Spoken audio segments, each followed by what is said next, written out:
Xi tfisser id-deċiżjoni ewlenija li ħadna fil-qasam tal-enerġija u tal-fuels.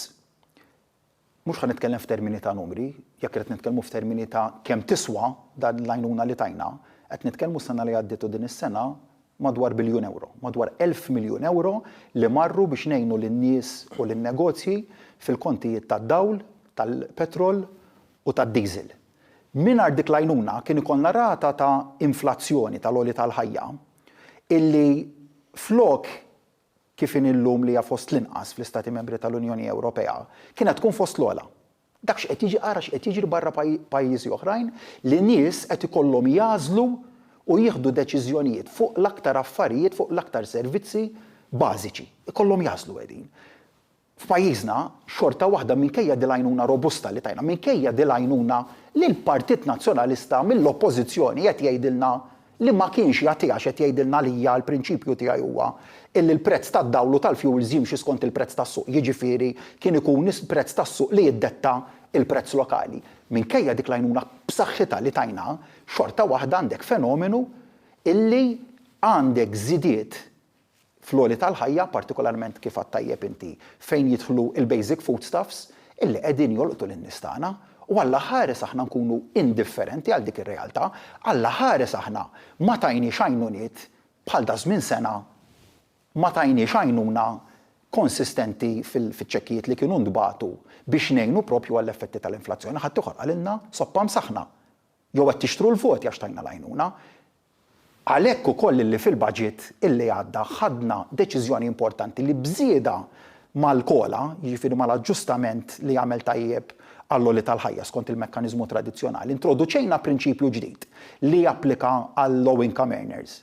Illi bis-saħħa tiegħu meta jiskattaw ċertu ċirkostanzi, u f'dal-każ allura ġraw kollha dak iċ-ċirkostanzi se jkollok dal-benefiċċju illi jingħata biex jagħmel tajjeb għall-oli tal-ħajja. Qalulna u meta ħajjiġi dan tajna żmien li meta se jitħallas u ċekk wasal għand in-nies. U dan huwa mekkaniżmu li se nħalluh fis-seħħ.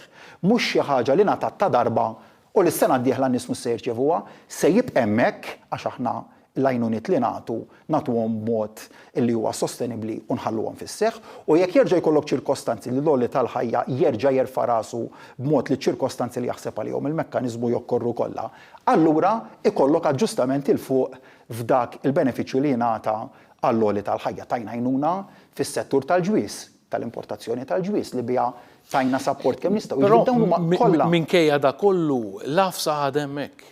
Ekku, jiena qed ngħidlek kemm għamilna miżuri illi mingħajr l-implementazzjoni tagħhom l-afsa kienet tkun ħafna u ħafna iżjed minn dik li qed jesperjenzaw in-nies illum. Insemmi żidiet li tajna fil-budget, żidiet fil-pensjoni, iżidiet fil-children's allowance, fuq kollox id-differenza ewlenija mbagħad fil-prinċipju ta' kif dal-gvern ittratta il-fenomenu tal-inflazzjoni ikkontrastat ma' kif għamel Gvern Nazzjonalista fl-2008 meta kellu riċessjoni jew kriżi ekonomika li kienet ferm miċkien. Dakinhar il-gvern kien sors ewlieni tal-piżijiet illi nxtaħtu fuq in-nies. Illum il-gvern mhux tal-li mhux qiegħed iżid il-piżijiet, mhux tal-li ma żidniex taxxi, mhux tal-li żidna l-benefiċċji soċjali, qed nagħmlu minn kollox biex dak il-piż kemm jista' jkun nikkumpattawh innaqsuh kemm nistgħu ma daqstant ieħor realtà illi pajjiżna huwa dipendenti fuq ħafna mill-materja prima li jikkonsma fuq diversi prodotti tal-ikel minħabba l-insularità tiegħu. Pajjiżna jimporta ħafna mill-oġġetti u mill-ħwejjeġ mill-ikel illi huma meħtieġa fil-ħajja ta' kuljum. U allura l-element ta' inflazzjoni li hija importata qiegħed hemmhekk.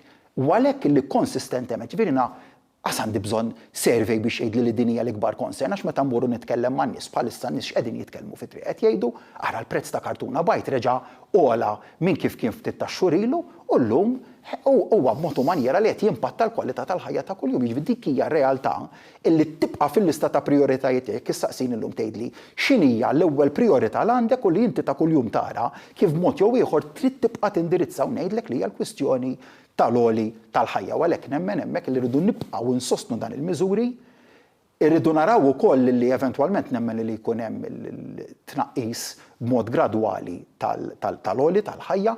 Immaġina kieku dak l-1000 miljun illi xħetna fuq il-petrol u fuq id-diesel u fuq id-dawl. Ma tajnihomx. X'kien se jkollok? Kieku ma tajnihomx lin-negozji, kien se jkollok sitwazzjoni ta' negozji li huma involuti fil-manifattura tal-ikel biex nagħti eżempju, illi konfrontati b'żidiet massivi fil-prezz tal-enerġija, kienu se jtellaw il fuq il-prodotti tagħhom ħafna u ħafna iktar mill-mod kif qed itellaw illum. Kieku l-familja meta tirċievi l-kont tad-dawl kien jitlala tant persentaġġ.